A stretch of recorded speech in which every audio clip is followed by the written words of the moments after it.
दोस्तों तो आज मैं आपको बताने वाला हूं कि जीडीपी क्या होती है। दोस्तों मैं इसके बारे में फुल एक्सप्लेन के साथ बताऊंगा कि जीडीपी क्या होती है। तो चलिए दोस्तों शुरू करते हैं।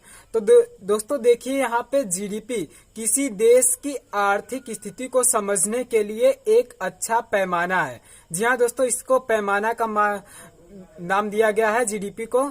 जैसे अगर आपको कोई चीज मार्केट से चाहिए तो उसके लिए एक निश्चित रूप से आप उसके लिए कोई मात्रक बताएंगे कि भैया हमें 1 केजी चाहिए, ये चीज 1 कुंटल चाहिए, जो भी चाहिए, तो उसके लिए कोई मात्रक बताएंगे। तो ठीक इसी तरह किसी देश की आर्थिक स्थिति को मापने के लिए एक पैमाना निर्धारित किया गया है जिसे जीडीपी कहते हैं। तो दोस्तों इसके मुख्य घटक क्या है? सबसे पहले नंबर पे आता है कृषि, फिर दूसरे नंबर पर उद्योग, फिर तीसरे नंबर पर सेवा। 3 ही इसके मुख्य घटक हैं दोस्तों। सबसे पहले मैं कृषि को एक्सप्लेन करके बताऊंगा कि कृषि क्यों इसके मुख्य घटक का एक रूप है। तो चलिए दोस्तों, अगर दोस्तों हमारे पास खाने के लिए रहेगा तो हम उद्योग में अच्छे से काम करेंगे। दोस्तों जैसे हमारे देश में अगर खेती का काम अच्छे से हो रहा है और अनाज हमारे किसान अच्छे से उत्पन्न कर लेते हैं, तो दोस्तों जितना भी अनाज है अब उसे हम दूसरे देशों में ले जाकर अगर बेचेंगे, जैसे भारत सरकार उसे बेचने का कार्य करती है, तो बेचेगी तो उसे उचित मूल्य पर बेचेगी, तो वहां से दूसरे देश का पैसा अपने देश में आएगा, तो हमारे देश को प्रॉफिट होगा और हमारे देश की जीडीपी मजबूत होगी। अगर मान लीजिए कहीं पे हमारे देश में अगर कोई आपदा आ जाती है, कृषि का नुकसान हो जाता है, तो दोस्तों जैसे गेहूं का नुकसान होता है तो हमें बहुत बड़ा जैसे तब महंगाई आ जाएगी देश में, क्योंकि भारत सरकार को दूसरे देशों से अनाज पहले तो मंगाना पड़ेगा, क्योंकि दोस्तों अगर हमें जिंदा रहना है तो अनाज की जरूरत पड़ेगी। तो दोस्तों भारत सरकार दूसरे देशों से उचित मूल्य देकर, जैसे कि हमें पता है कि जैसे हम किसी मजबूरी में पड़ गए, हमें बगल वाले से कोई, जैसे बगल में दुकान है, वो जानता है हम किसी मजबूरी में फंसे हुए हैं, कोई वस्तु 2 रुपया का है, तो वो वस्तु हम अगर खरीदने जाएंगे तो हमें 3 रुपया में देगा। तो दोस्तों वो अपना प्रॉफिट ले रहा है 1 रुपये का। तो इस तरह से उस देश को हमारी मजबूरी पता चल जाएगी, तो वो हमें महंगे दर पे वही गेहूं बेचेगा। तो दोस्तों अब भारत सरकार को वहां से गेहूं मंगाना पड़ेगा, तो दोस्तों हमें भी वो चीज महंगी ही मिलेगी, या फिर जिसको राशन कार्ड जो भी है तो उसे थोड़ा सस्ता मिल सकता है, और जिनके पास नहीं है तो उन्हें महंगा मिलेगा। इस तरह से महंगाई आ जाएगी और हमारी जीडीपी जो है कमजोर पड़ जाएगी। तो दोस्तों अब आते हैं उद्योग की तरफ। तो देखिए उद्योग क्यों कैसे मुख्य भूमिका निभाता है जीडीपी के लिए। जैसे हमारे देश में कोई आधुनिक इलेक्ट्रॉनिक्स की वस्तुएं बनती है, तो जैसे वो वस्तु इलेक्ट्रॉनिक डिवाइस किसी और देश में नहीं है, तो हम उस वस्तु को, उस डिवाइस को दूसरे देश में अगर बेचेंगे तो हमें उस देश से ज्यादा पैसा मिलेगा। क्योंकि दोस्तों जैसे हम चाइना से अपने लिए मोबाइल एमआई, ओप्पो, वीवो जो भी है सब चाइना की कंपनी है, तो वहां से हमारे लिए ब्रांड एक तरह से वो ब्रांड बना के देता है कि ये हमारा ब्रांड है, आप लीजिए इतने दर पे। तो दोस्तों जो हम उसका सामान खरीदते हैं तो उसको प्रॉफिट होता है एक तरह से। तो दोस्तों हम जितना उस देश का सामान खरीदेंगे उस देश को उतना प्रॉफिट होगा और उस देश की जीडीपी उतनी ही मजबूत होगी।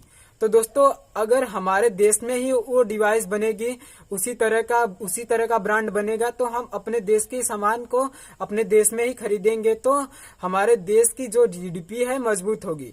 दोस्तों जीडीपी बस अपने देश के अंदर जितने भी कार्य होते हैं उसके ऊपर ही निर्भर करता है, क्योंकि अगर बाहर से वस्तु मंगाने लगेंगे तो हमारी जीडीपी कमजोर होने लगेगी, क्योंकि हमें बाहर अपना पैसा भेजना पड़ेगा, तभी तो बाहर से अब वस्तुओं को लाएंगे। तो दोस्तों इस तरह से जितना उद्योग मजबूत रहेगा उतना ही जीडीपी मजबूत रहेगा। अब लास्ट में आता है सेवा। दोस्तों इसके 3 मुख्य घटक मैंने बताया, अब लास्ट में जो है सेवा। तो दोस्तों सेवा में जो है कि सरकारी कर्मचारी आते हैं, इसमें मुख्य भूमिका निभाते हैं हमारे देश के भारतीय सेना। जैसे भारतीय सेना जो भी है, थल सेना, वायु सेना, जल सेना, तो ये है मुख्य भूमिका इसमें निभाने वाले कर्मचारी, सरकारी कर्मचारी। अब क्योंकि अगर हमारे देश को सुरक्षित रखना है तो सेवा वाले कर्मचारियों को मजबूत बनाना पड़ेगा, क्योंकि अगर भारतीय सेना जितनी मजबूत रहेगी, अगर मान लीजिए सेना कमजोर पड़ती है तो दूसरे देश के लोग हमारे देश में आक्रमण करके हमारे देश की वस्तुओं को अपने देश में लेकर चले जाएंगे। इस तरह से हमारा नुकसान होगा। तो दोस्तों अब सेना मजबूत रहेगी तो हम सुरक्षित रहेंगे, तो अपने देश की जीडीपी को मजबूत बनाए रख सकते हैं। तो दोस्तों और इसके भीतरी जो सरकारी कर्मचारी बच्चे, तो दोस्तों वो सरकारी कर्मचारी कैसे मुख्य भूमिका निभाते हैं अपने देश की जीडीपी को बनाए रखने में। तो दोस्तों देखिए, जब अब कृषि कार्य हो रहा है, उद्योग कार्य हो रहा है, तो उसको नियंत्रित करने के लिए कोई न कोई तो चाहिए जरूर। और अपने जिले और प्रदेश को लोगों को नियंत्रित करने के लिए अब सरकार को अपने अधिकारियों को किसी न किसी पद पे रखना पड़ता है, जिससे हर काम नियंत्रित रूप से होता रहे। तो दोस्तों ये रहा सेवा के जो भी मुख्य घटक हैं इसके जीडीपी के। इस तरह से सेवा मुख्य भूमिका निभाता है अपनी देश की जीडीपी को बनाए रखने में। तो चलिए दोस्तों आप समझ लेते हैं कि इसके आंकड़े कौन निर्धारित करता है। दोस्तों समझ लीजिए, देखिए यहाँ पे भारत में हर 3 महीने पे जीडीपी के आंकड़े निर्धारित किए जाते हैं, बढ़ा की घटा। तो दोस्तों इस आंकड़े को CSO एक संस्था है, सरकारी संस्था, जो निर्धारित करती है कि जीडीपी बढ़ी की घटी। तो दोस्तों अब इस सरकारी संस्था द्वारा CSO ने अब इसे निर्धारित कर दिया कि हर 3 महीने पे उसको निर्धारित करता है कि जीडीपी अपने देश की बढ़ी की घटी। वैसे तो विदेशों में मतलब पूरे विश्व में हर 1 साल पे जीडीपी की आंकड़ा की जाती है कि बढ़ी की घटी।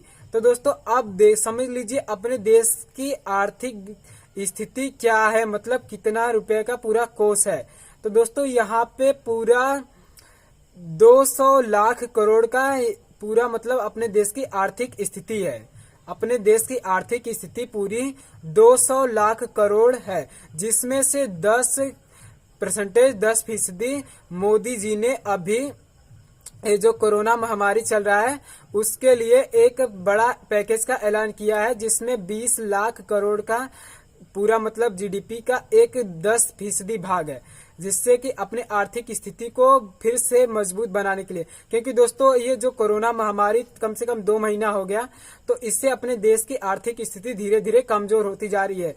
अब नए उद्योग बनाने के लिए अब मोदी जी को कम से कम 20 लाख करोड़ का पैकेज ऐलान किए हैं दोस्तों, लोन देने के लिए और कृषि लोगों के लिए। तो दोस्तों अब समझ लीजिए कि अपने देश की जीडीपी किस रफ्तार से बढ़ रही थी 2020 में। 2020 में 4.5% के रफ्तार से अपने देश की धीमी गति से रफ्तार बढ़ रही थी इसकी स्थिति। तो दोस्तों उम्मीद है कि आपको वीडियो अच्छे से समझ में आया होगा। तो दोस्तों जय हिंद, जय भारत।